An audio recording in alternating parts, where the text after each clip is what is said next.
Ça y est, c'est décidé, tu vas le faire, tu vas créer ton blog. Mais du coup, tu te poses pas mal de questions.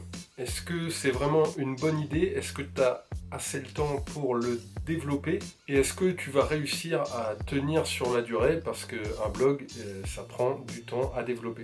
Et en plus, il y a tout un côté technique que tu ne maîtrises pas encore et du coup, tu commences un peu à douter. Alors écoute, rassure-toi, moi aussi j'ai été là.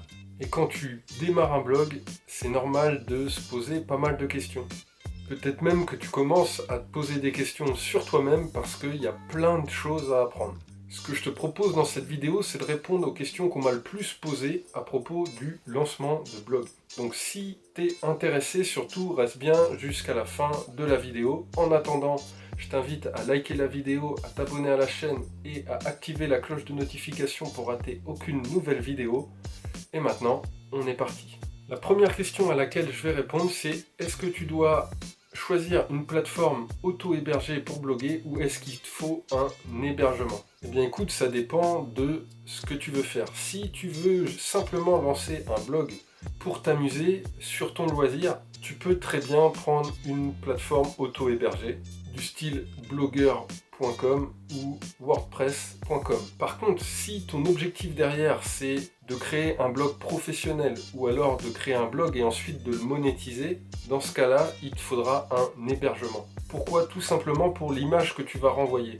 Un blog qui est auto-hébergé, ça ne renvoie pas une image professionnelle et ça n'installe pas de la confiance. Du coup, si tes visiteurs constatent que tu n'es pas sur un nom de domaine en .com, en .fr, eh ben, tu vas perdre en crédibilité et donc faire beaucoup moins de ventes. Aussi, sache qu'un hébergement, ça ne coûte pas très cher et que le retour sur investissement que tu vas pouvoir avoir derrière, ainsi que la qualité du service qui va être mis derrière, ça vaut largement l'investissement. Et je te guiderai sur l'hébergeur que tu vas pouvoir choisir dans une prochaine question.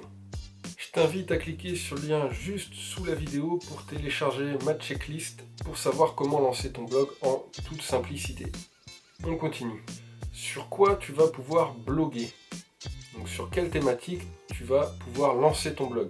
Pour trouver la réponse à cette question, parce qu'il n'y a pas de réponse toute faite, ça va dépendre de qui tu es, il va falloir te poser des questions. Donc déjà, avec qui tu aimerais dialoguer? En gros, pour qui tu aimerais écrire? Ensuite, quels sont tes centres d'intérêt? Parce qu'un blog, il va falloir créer du contenu dessus. Si c'est pas un sujet qui te passionne, ou en tout cas pour lequel tu as de l'intérêt, tu cours à l'échec, c'est sûr et certain. Sur quelle thématique tu aimes lire, tu aimes faire des recherches, et sur quelle thématique tu es prêt ou tu as des compétences pour aider les gens. Alors, je te rassure tout de suite, tu n'as pas besoin d'être un expert. Il suffit juste que tu aies une longueur d'avance par rapport à l'audience que tu cibles. Par exemple, si ça fait 1 an que tu suis des cours de guitare, et ben logiquement, tu as déjà des bases pour apprendre la guitare aux tout débutants qui n'ont pas 1 an d'expérience, si tu vois ce que je veux dire. Après, forcément, il ne faudra pas te présenter comme « je suis une star de la guitare ».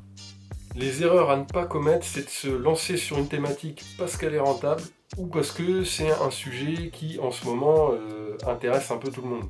Pourquoi? Tout simplement parce que si le sujet ne t'intéresse pas au point d'approfondir la thématique, et bah, comme bloguer ça prend du temps, tu vas vite te fatiguer, t'ennuyer et abandonner ton blog et donc subir l'échec. Donc l'idée, maintenant que tu as répondu à ces questions, tu as une idée des personnes avec qui tu veux dialoguer et des idées de thématiques sur lesquelles écrire. Eh bien, il suffit de lier les deux pour trouver ton blog idéal. Troisième question, comment trouver un bon nom de blog? Encore une fois, il n'y a pas vraiment de bonne réponse. Ça dépend clairement de l'image que tu veux renvoyer. Donc déjà, il faut que tu sois au clair sur qui va être ton lecteur idéal, quel va être le ton que tu vas employer. Est-ce que c'est en mode très sérieux? Est-ce que tu vas faire de l'humour? Quels vont être les problèmes que tu vas résoudre? Donc dans quelle thématique tu vas être? Et quelle est l'image que tu veux renvoyer? Donc par exemple, tu peux utiliser simplement ton propre nom. Donc là, ça va être intéressant pour ton personal branding. Intéressant également si l'idée derrière, c'est de vendre tes propres services. Mais par contre, ça a certains désavantages. Déjà, ça va être compliqué à mémoriser si tu as un nom et un prénom complexe. Faut avoir une certaine confiance en soi pour assumer le fait d'avoir son nom et prénom affichés partout sur internet. Et ensuite pour le référencement, ça va être un peu plus long à mettre en place. Ensuite tu peux associer des idées ensemble comme je l'ai fait sur mon site blog-seller.fr. C'est un jeu de mots avec best-seller. Comme je parle de blogging et de business en ligne, j'ai trouvé ça intéressant d'utiliser le jeu de mots best-seller et blog-seller pour parler justement de blogs qui vendent. L'avantage, c'est aussi que c'est relativement facile à retenir.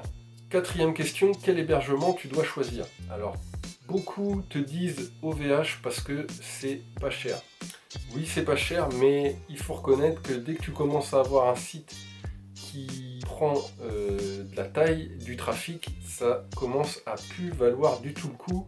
Personnellement, moi, celui que je te conseille, c'est O2Switch. C'est un hébergeur français.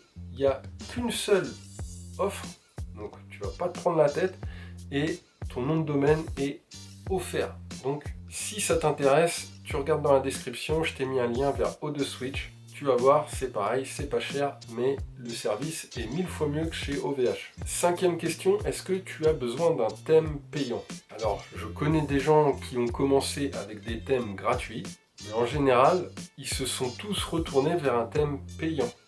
Déjà parce que un thème payant t'offre des possibilités de configuration ou de performance plus intéressantes qu'un thème gratuit, mais aussi parce que tu vas pouvoir faire des choses beaucoup plus professionnelles avec un thème payant qu'avec un thème gratuit. Personnellement, moi, celui que j'utilise, c'est Divi. Alors, il a un coût, mais très honnêtement, ce que tu peux faire avec ce thème-là, le coût est dérisoire par rapport, pareil, au retour sur investissement que tu peux avoir. Je t'ai mis le lien dans la description de la vidéo si tu veux en savoir plus sur le thème Divi. La sixième question qui revient souvent, c'est quels sont les plugins, donc les extensions que tu peux mettre sur ton WordPress qui sont indispensables. Alors ça c'est un peu le piège des extensions parce qu'il y en a des milliers et du coup quand on débute on a tendance à en ajouter, en ajouter. Personnellement moi je vais t'en conseiller 4 ou 5. Premièrement pour le référencement, donc le SEO, celle qui est conseillée tout le temps c'est Yoast SEO. Et elle est conseillée tout le temps parce qu'elle est vraiment top. Avec cette extension, il suffit de rentrer ton mot-clé dans l'extension et l'extension te dit les points à améliorer dans ton article pour qu'il soit mieux référencé et si ton article est top. Ensuite, il va te falloir une extension de capture d'email. Personnellement, moi je te conseille Thrive Lead.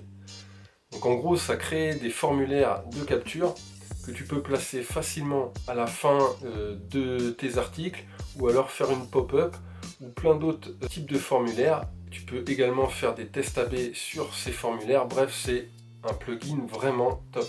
Pareil, je t'ai mis le lien dans la description. Ensuite, pour qu'un site soit agréable, il faut que le téléchargement des pages soit rapide. Pour ça, il faut mettre en cache les pages. Pour ça, tu peux utiliser W3 Total Cache ou WP Rocket. Et ensuite, pour un bon référencement, il faut que la taille de tes images soit réduite. Et pour ça, tu peux utiliser WP Smush. C'est une extension que tu peux utiliser gratuitement. Il te faut une extension de partage social. Si tu as le thème Divi, l'avantage c'est que tu as des extensions qui sont comprises dedans. Je pense notamment à Monarch, qui est vraiment top pour le partage social. Et enfin, il te faut également une extension de sauvegarde. Moi, je te conseille Udraft Plus pour être sûr que s'il y a un problème sur ton blog, il y a une sauvegarde pour revenir en arrière et ne plus avoir de soucis. La question suivante, c'est est-ce que tu as besoin d'une liste email? La réponse va être relativement courte, c'est est-ce que tu veux gagner de l'argent avec ton blog ou non? Si l'objectif c'est de monétiser ton blog derrière, ou que peut-être pose la question de monétiser ton blog derrière, il n'y a aucun doute là-dessus, il te faut une liste de diffusion. Donc, c'est-à-dire une liste email. Alors, quel autorépondeur tu vas pouvoir choisir? Alors ça, il y en a plein. Personnellement, moi, je vais t'en recommander un seul, et pour plusieurs raisons. je vais te recommander System.io. System.io, il ne fait pas uniquement autorépondeur. Tu peux également créer directement un blog, tu peux créer des tunnels de vente, créer des espaces membres, bref, c'est un outil tout en un. Souvent, c'est critiqué par ceux qui ont déjà des gros business en ligne parce que d'un point de vue sécuritaire et tout ceci, cela, et puis c'est surtout qu'ils font de l'affiliation derrière et qu'ils essayent de te revendre constamment des nouveaux outils.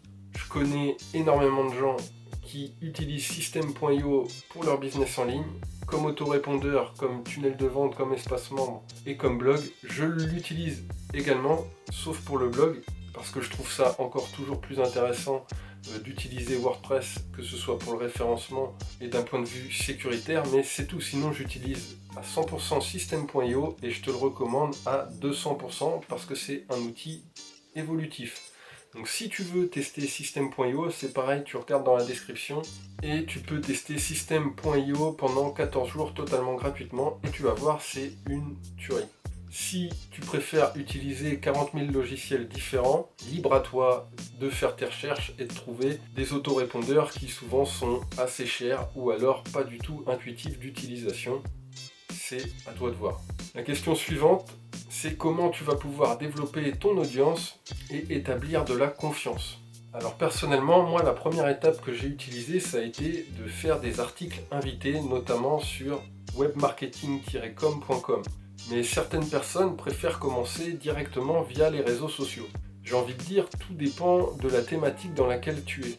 Dans tous les cas, le plus important, c'est de reconduire le trafic, que ce soit de ton post sur les réseaux sociaux ou de tes articles invités, vers ta liste email.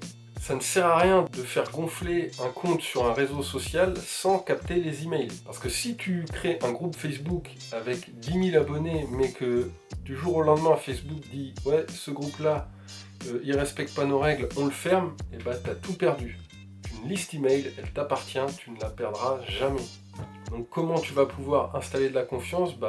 En montrant tes compétences si tu en as, en montrant ton évolution et tes résultats si tu en as, et en empruntant l'autorité d'autres personnes en faisant des interviews sur des influenceurs de ta thématique. La dernière question, c'est comment tu vas pouvoir monétiser ton blog. La meilleure façon et la plus rapide pour monétiser un blog, c'est la vente de services. Je t'ai fait une vidéo à ce sujet, elle s'affiche ici si ça t'intéresse. Ensuite, il y a une autre technique, ça va être avec l'affiliation, c'est-à-dire tu vas promouvoir des outils ou des services et toucher une com là-dessus. Justement, System.io, je te rappelle, il y a le lien dans la description. Si tu passes par mon lien, je vais toucher une commission si tu passes à la version payante, mais toi, ça ne va rien changer du tout sur ce que tu vas payer. Et bien ça, c'est de l'affiliation. Et d'ailleurs, je te conseille, si tu es intéressé par l'affiliation, de t'inscrire à System.io parce que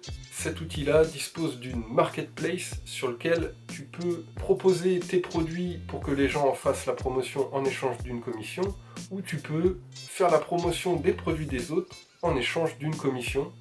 Donc ça, c'est hyper intéressant et c'est sûrement pour ça que System.io est un outil de dingue. Bref, c'est dans la description, je te laisse aller regarder. Ensuite, un autre business model qui est intéressant sur les blogs, c'est la vente de formation, donc l'infoprenariat. Pareil, je t'ai fait une vidéo à ce sujet, mais elle doit s'afficher là.